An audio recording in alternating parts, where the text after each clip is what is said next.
This is shaping up nicely. Time for a change of pace, though. At least at first. The next segment is about Land Rover, and we'll be starting out with the Type 3.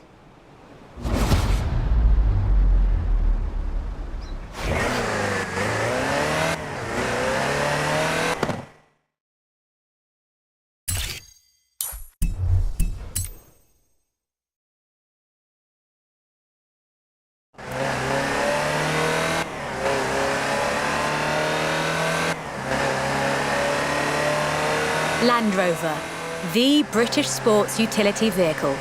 But before that, they were actual utility vehicles. Solid, tough trucks, unstoppable over almost any terrain. In 400 meters, turn left. The Land Rover Type 3 marks the point where that shift begins, and we'll be looking at what that meant.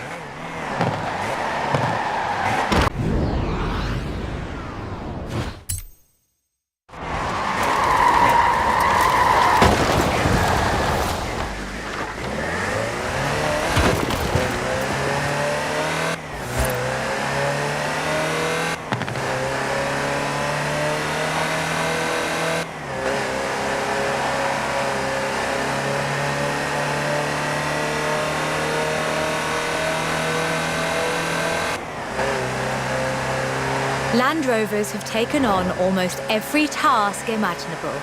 They've been generators, tractors and ambulances. They've brought peace and carried medicines to disaster zones.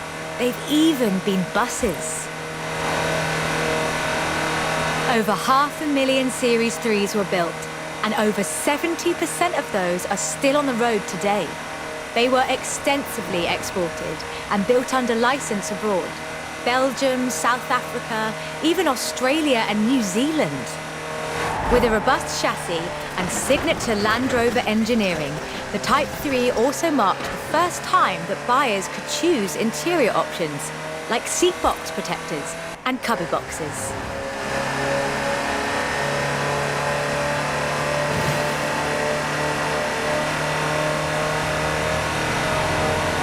That trend continued, and by 1982, Land Rover were offering the county-spec Type 3. Leisure drivers could choose from such luxuries as all-cloth seats, soundproofing and tinted glass. The trend was increasingly clear, and the future of the Land Rover was starting to take shape. If you squinted, you could already see the shape of the first sports utility vehicle, the Range Rover. While the stock Type 3 would never be particularly fast uphill, there is almost no hill that it couldn't climb, or dam for that matter, if you've put a proper winch on it.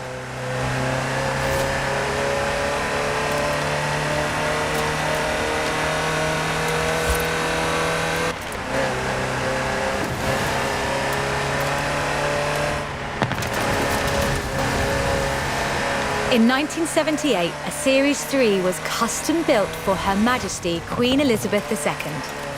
It only had 1,892 miles on the clock when it was auctioned into private hands. And it was in perfect condition. It would be. After all, she trained as a mechanic in the 1940s and will likely remain the only royal able to strip and rebuild an engine. Turn left.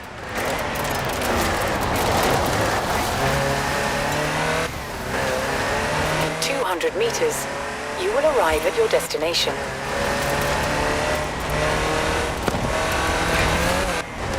Along with the Range Rover, others would follow.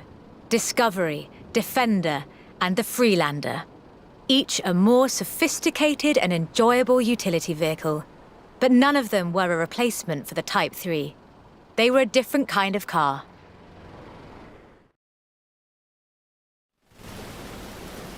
The Type 3 was arguably the first sports utility vehicle, an evolution of the design that would lead ultimately to this. The Bowler Nemesis, an off-road racing vehicle that turned into a production SUV, the Nemesis EXR.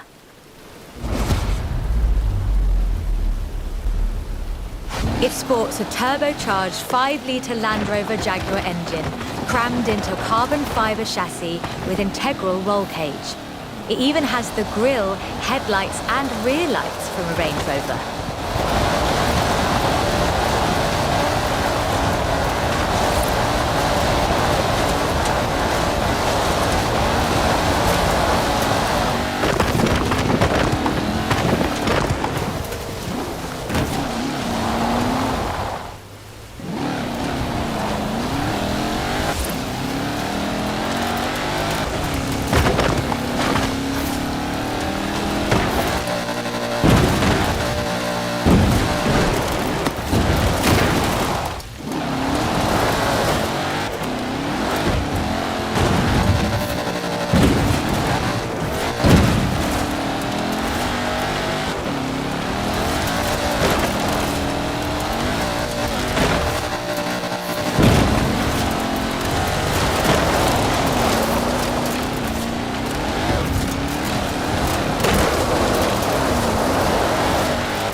This is an all-terrain supercar.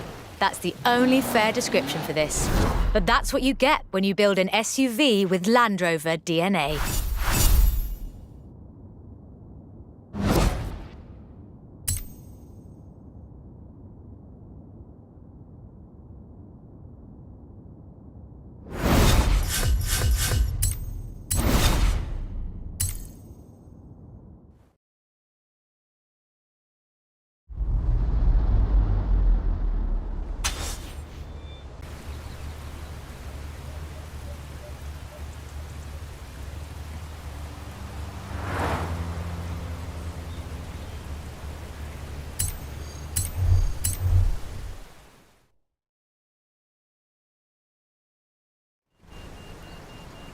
Hope you're enjoying yourself. I know I am. It's great to be able to just focus on telling the story while someone else handles the driving for once. Let's get to the next one. This time, it's Lotus.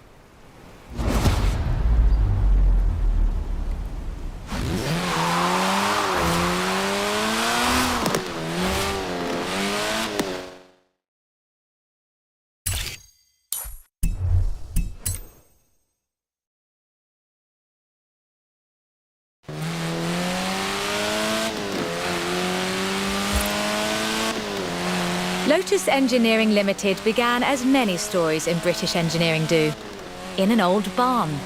The first Lotus cars were offered as kits. You built them yourself. From 1962, they began to actually build the cars themselves. The Elan Sprint showed exactly what they intended to do. Built around a steel backbone with a fiberglass chassis, the Sprint weighed in at a meager 687 kilos parked on the curb.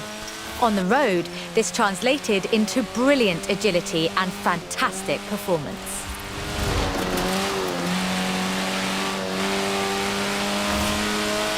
Designer Colin Chapman famously said, "Adding power makes you faster on the straights. Subtracting weight makes you faster everywhere." He knew what he was talking about. In 100 meters, turn right.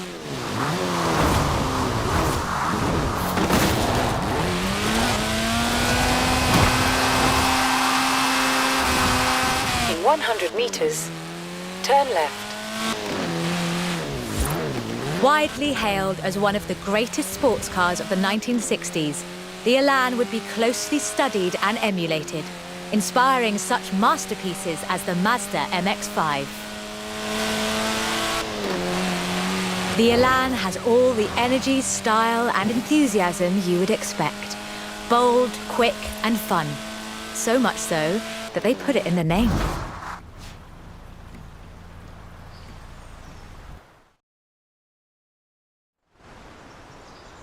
The Elan Sprint was a financial as well as an engineering success for Lotus, validating their approach to design and resulting in a whole family of light, agile roadsters. Which brings us to this, the Lotus Exige. It's heavier than the Elan, admittedly, but it's faster. Much, much faster. Touch the pedal, the Exige responds with instant, relentless acceleration, as you'd expect.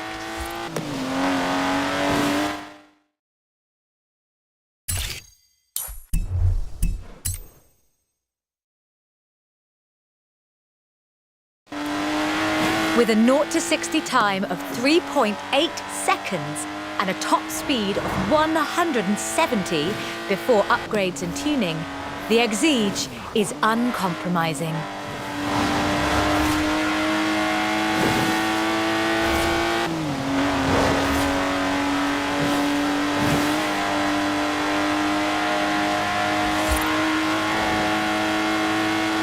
And there's no power steering, so you can really feel the road. A genuinely thrilling drive, and one that isn't afraid to demand you take it seriously. In 400 meters, turn left. Turn left.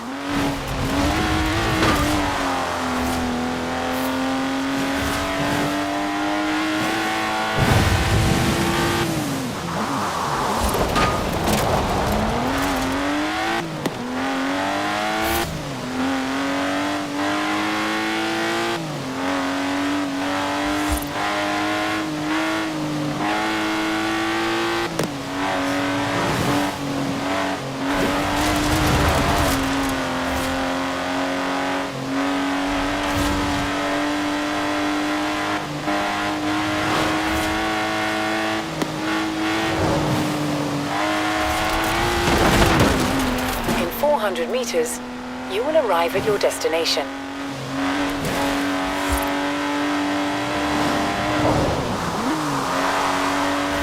And with rumoured launches of 2 new cars in 2020, Lotus looks set to push the benchmark of the experienced sports car well into the next century.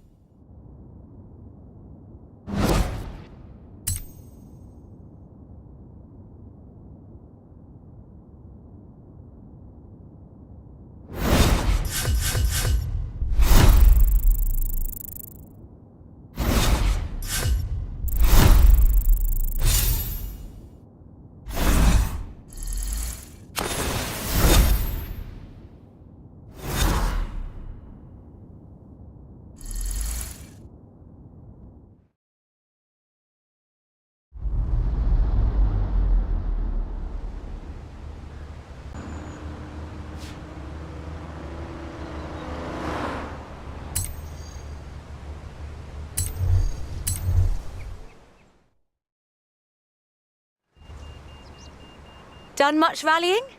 That's a joke. We've all seen what you've been up to. We're doing the next bit on location. You'll see why when you get there.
arrive at your destination.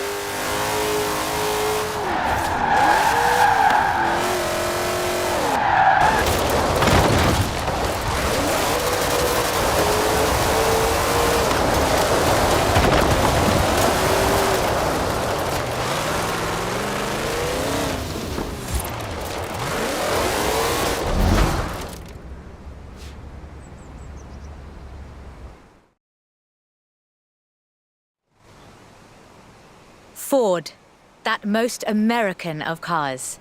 But the Ford Escort, oh, that's British. And more than that, the Escort would become for many synonymous with Group B.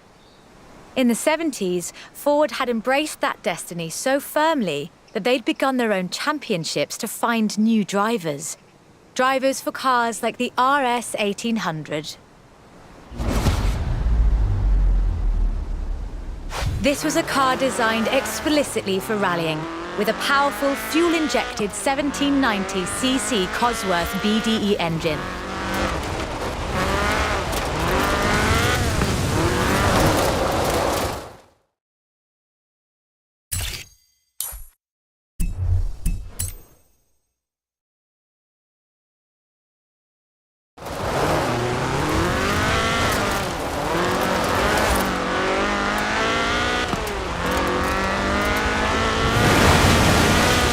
Homologation rules required that all cars entered into the Group B production, so Ford built 200 of them.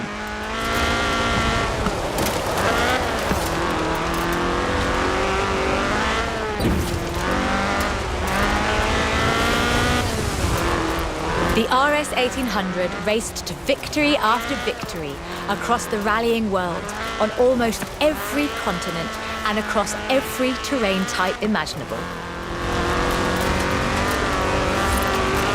This car was basically unbeatable.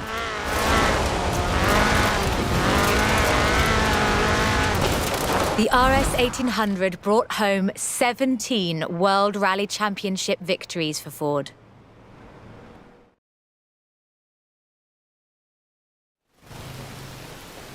So, of course, Ford set out to design a better one. The RS 200 Evolution was their answer. A purpose-built rally car designed to do one thing: win Group B. With a 1.8 turbocharged Ford Cosworth BDT engine and all-wheel drive, the RS 200 had perhaps the best suspension platform of any car of its era.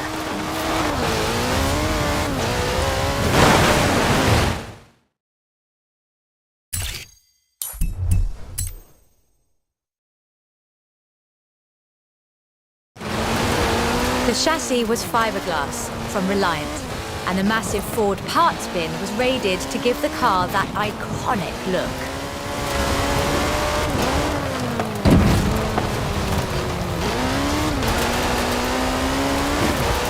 But while the car had potential, turbo lag at low RPM and a poor power-to-weight ratio meant that it never placed better than third. The end of Group B in the mid-80s meant the end of the RS 200 as a rallying car.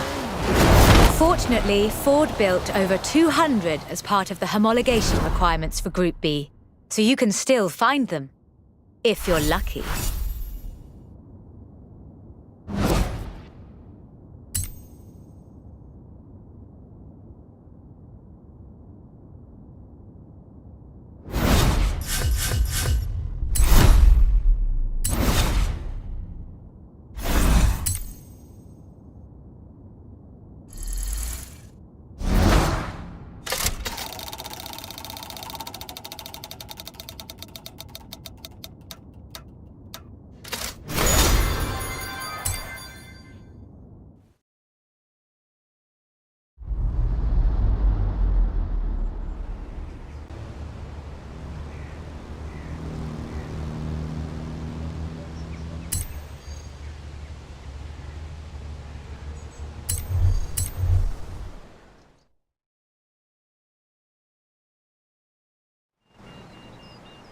I quite like sleeper cars.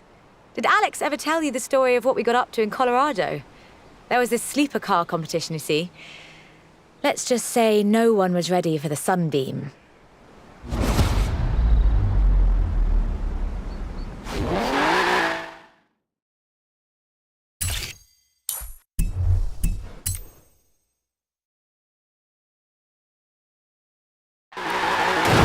Lotus never quite let go of the upgrade game. So in addition to building their own supercars, they upgraded cars from other marques too. The Lotus Carlton was one such aftermarket upgrade. Lotus took a respectable four-door Vauxhall saloon and turned it into a supercar. From the outside, there are a few signs that this is something special. Wider wheel arches, that sort of thing. But under the bonnet, that's where the magic starts.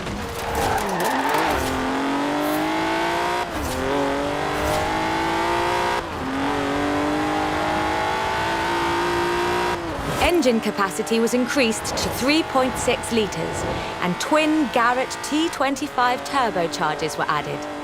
The engine block was reinforced, and new crankshafts were forged by Opel and machined in Germany. At the roundabout, take the third exit. The tyres were widened, and the tyre compound from the Lotus Esprit was used. To handle camber change issues, they put in the self-leveling suspension from the Opel Senator.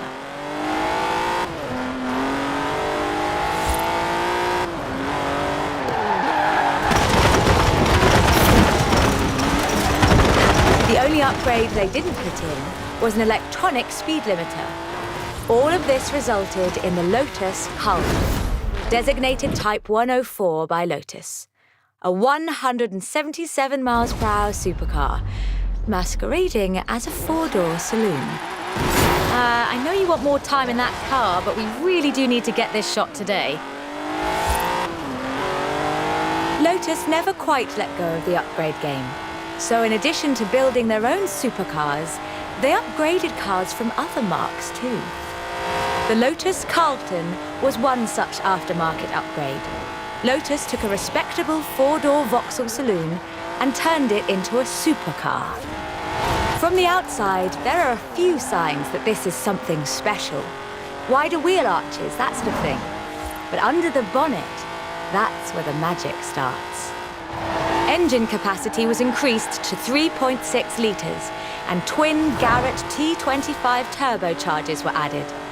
The engine block was reinforced, and new crankshafts were forged by Opel and machined in Germany.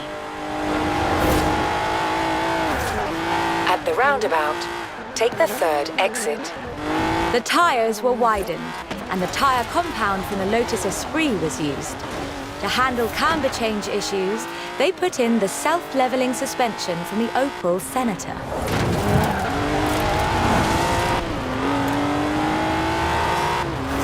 The only upgrade they didn't put in was an electronic speed limiter. All of this resulted in the Lotus Carlton, designated Type 104 by Lotus. A 177 miles per hour supercar, masquerading as a four-door saloon. Only 950 of these custom gems were built, and they've become something of a modern classic.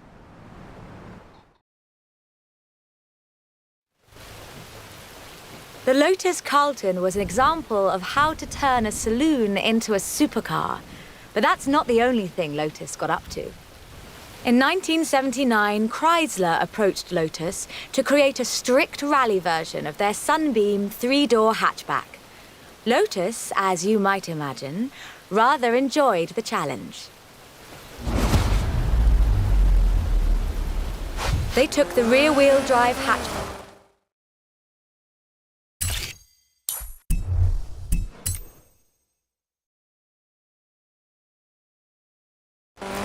and changed everything that matters. They stiffened the suspension, improved the anti-roll bars, and widened the transmission tunnel.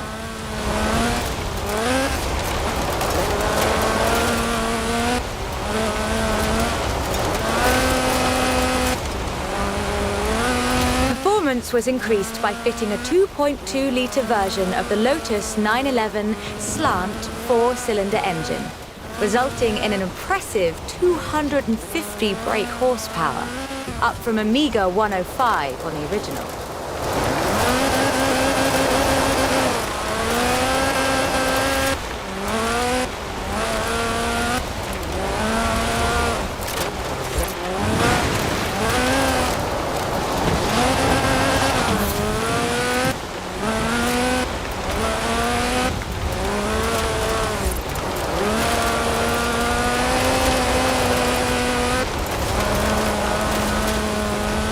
The Lotus Sunbeam was revealed to the public in 1979 in Geneva to widespread praise in the motoring media.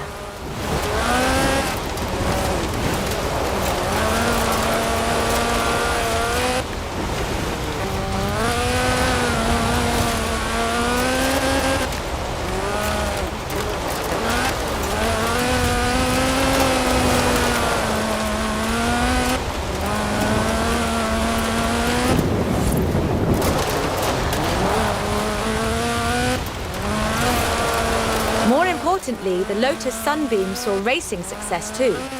In 1980, Henri Toivonen won the 29th Lombard RAC Rally in his Sunbeam.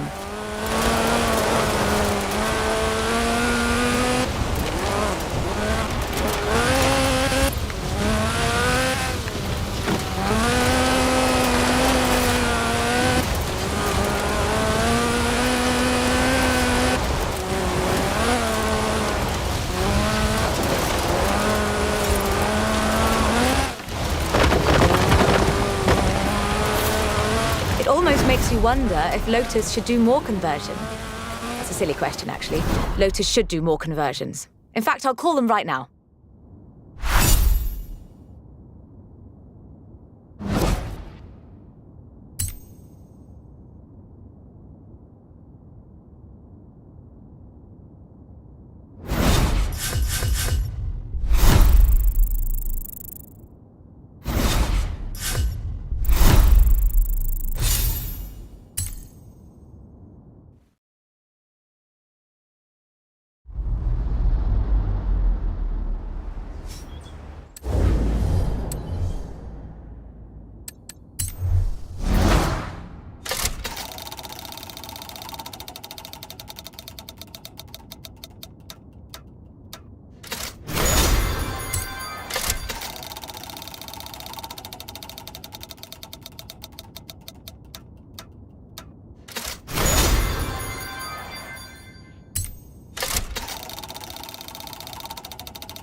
I honestly think these might be some of the most beautiful cars in the world. And the story of how it came about is, well, really British. Get in the car and let's get this segment.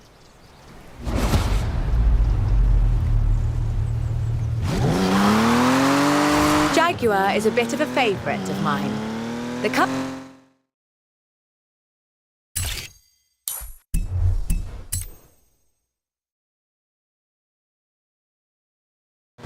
is almost 100 years old and was originally founded to build sidecars for motorcycles.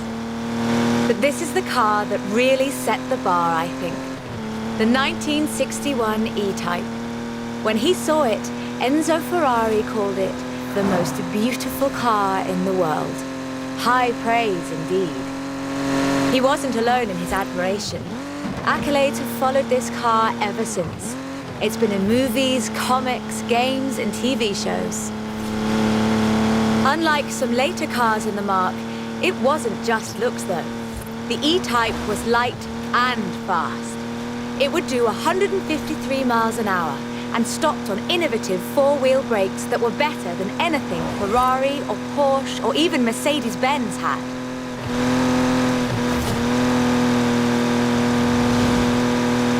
was solid too, with a design based on the D-Type that won the 24 Hours of Le Mans 3 years in a row.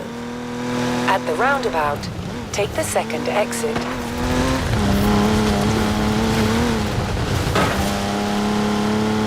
Anyone who owns an E-Type will tell you that the key to their reliability is to drive them regularly, as if you'd need the excuse.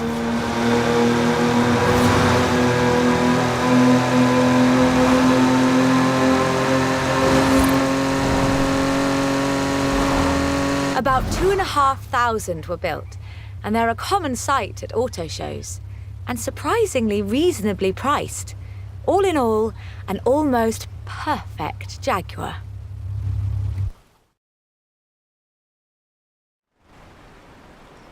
The E-Type was the successor to the Le Mans winning D-Type, but what would that look like if Jaguar designed it today? In 2013, Jaguar answered that question with the F-Type Project 7, a spiritual successor to the E-Type, and designed from the ground up to be the purest, most enjoyable Jaguar yet.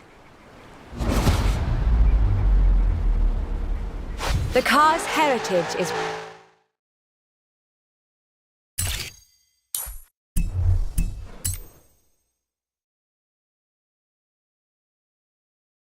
proudly displayed in the gorgeous D-Type curves and the distinctive aero hunch behind the driving position. But like the E-Type, it's not just a pretty face.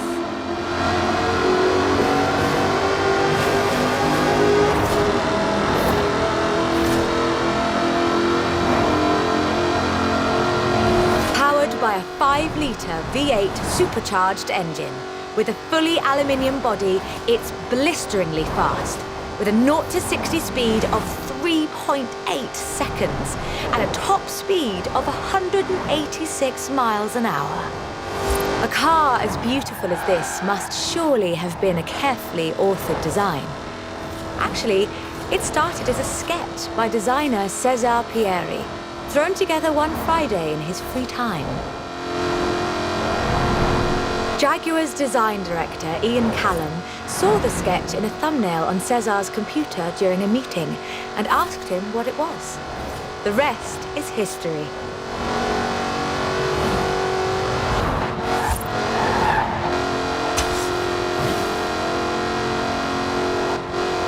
"250 Project 7s were built, as both a successor to the E-Type and as a celebration of Jaguar's victories at Le Mans.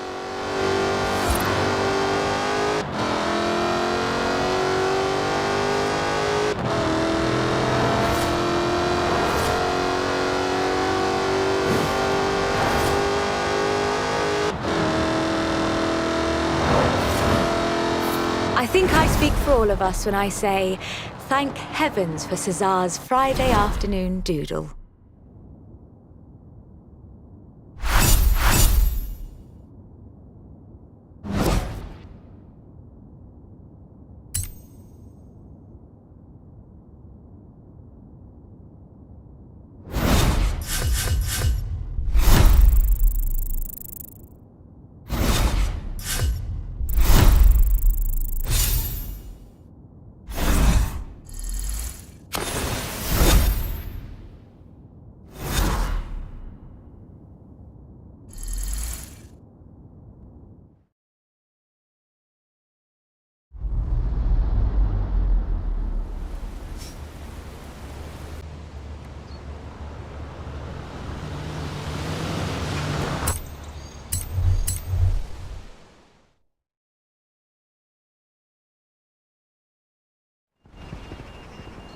We're almost done, but we've saved the good stuff for last. A spot of rallying in the most British car of them all. Get in, strap in, and let's nail this one.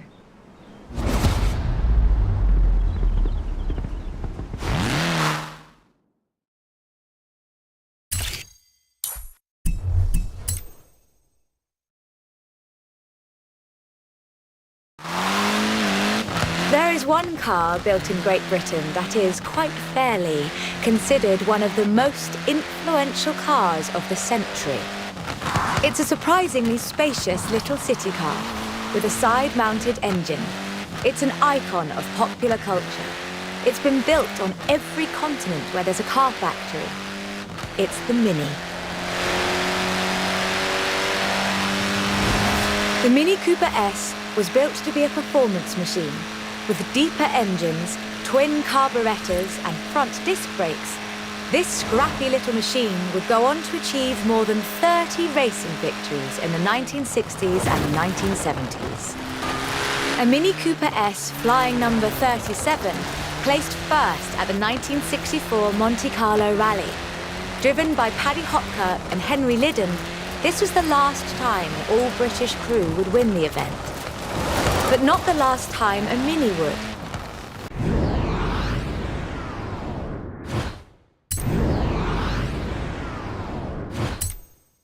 At Monte Carlo in 1966, Minis took the first, second, and third positions. They were all disqualified because they had dimming headlamps, not because they were winning everything in sight. In 1999, the Car of the Century Award was presented to the most influential car of the 20th century. The Mini came second. It was beaten by the Model T Ford. That's fair, I suppose.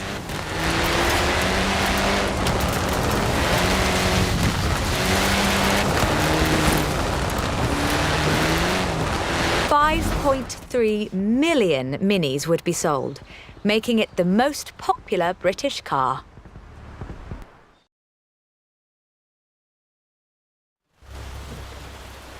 And then in 2000, BMW resumed production of the Mini, breathing new life into the iconic marque.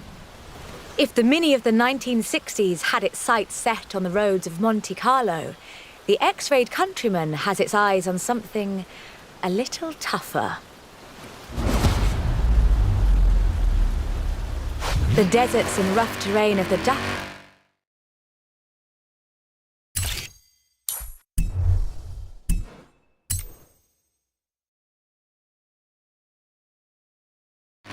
for starters. A wit once said that the only thing Mini in this monster was the pedal. That's rather missing the point, I think. The X-rayed Countryman is much, much bigger than the Mini Cooper. It has to be. A stage of the Dakar demands literally tons of gear. You could call it a tank. It does rather sound like one.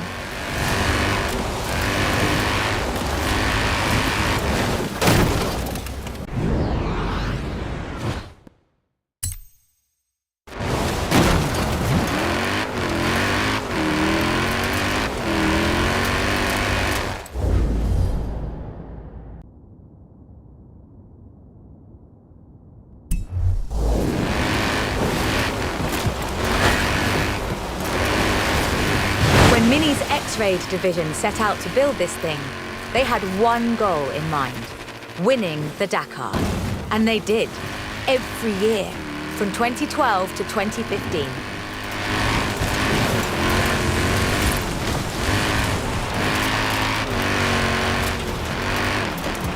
In 400 meters, turn right.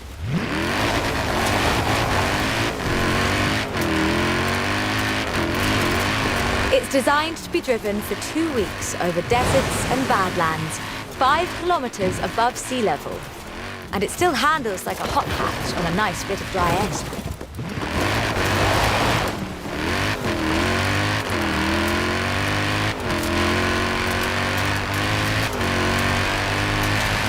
Owners come and go. The heritage of a car like the Mini is more than who owns the keys to the shop. I fully expect to see Mini's wings flying for another century.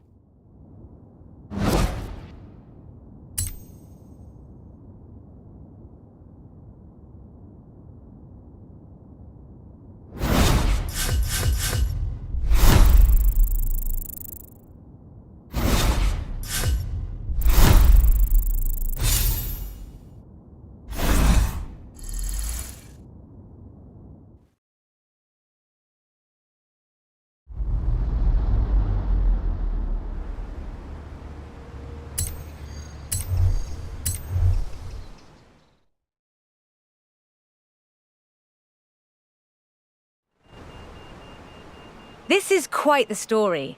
Bentley at Le Mans in the 1930s. Gentleman racers, heroic driving, and a personal hero of mine. Take good care of the cars, though.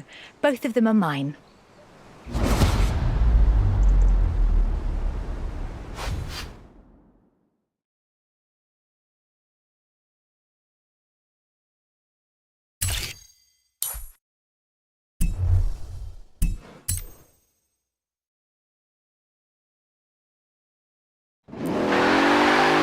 Bentley, a company founded in 1919 in Cricklewood, North London, and purchased by Rolls-Royce in the 30s. A company synonymous with both racing and luxury. Perhaps the best example I know of those two extremes of British engineering. For almost a century, every Bentley was hand-built to exacting standards. So at the beginning of the 21st century, when Bentley revealed their first mass-produced car, there were a great many questions. The car was the Continental GT, an elegant grand tourer that combined a racetrack pedigree with exquisite style and all the power you could need.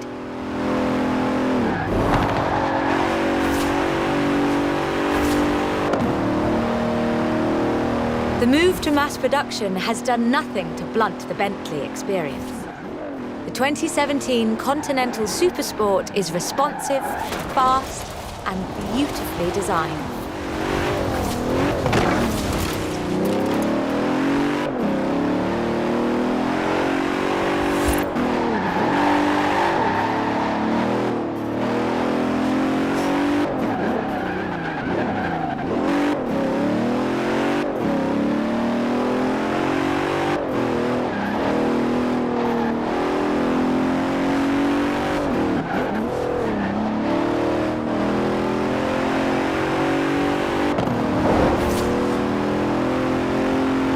It brings together all-wheel drive, carbon fiber bonnet sides and side skirts to create the most powerful, performance-focused car the company has ever built.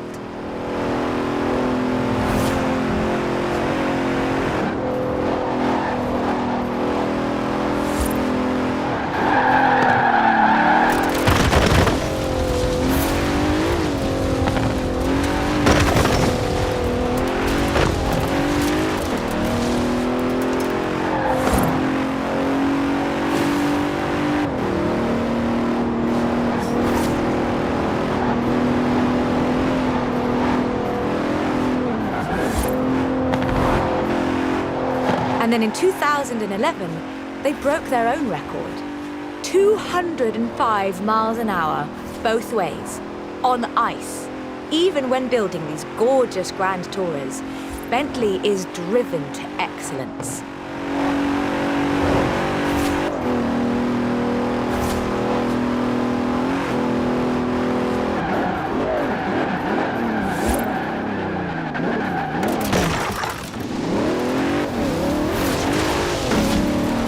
Today, Bentley means modern, peerless luxury and elegance. But that's far from the full story.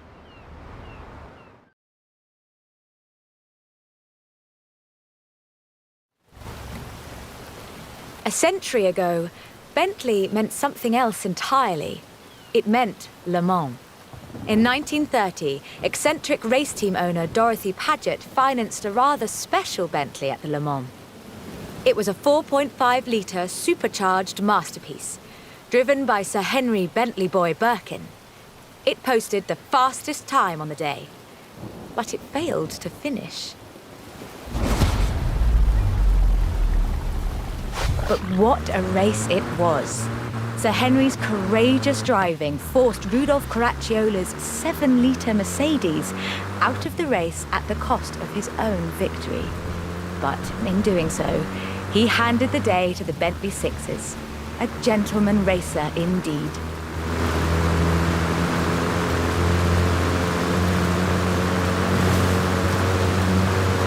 Sir Henry knew he didn't have anything to prove. In 1929, the adventurer Mrs. Mary Victor Bruce had already driven the resolutely modern 4.5-litre Bentley at Montlhéry, setting distance, speed, and endurance records. The Bentley's performance so annoyed Ettore Bugatti that he called it the world's fastest lorry.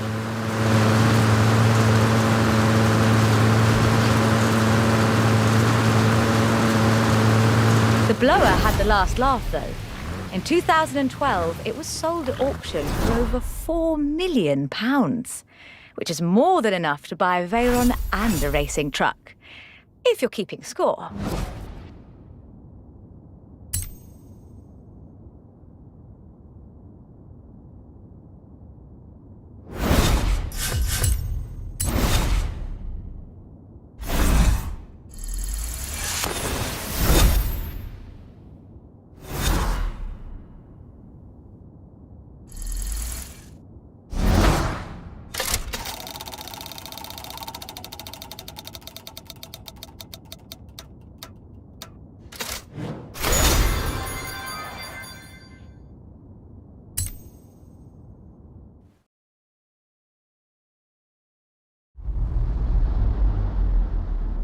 Like I told them, can't make a film about car culture around here without you in it, can they? I'll let you know if they need you back. Even when you feel low, you can still go. Even when you feel slow, you can still go. Even when there's no hope, you can still go. I never answer to no, man.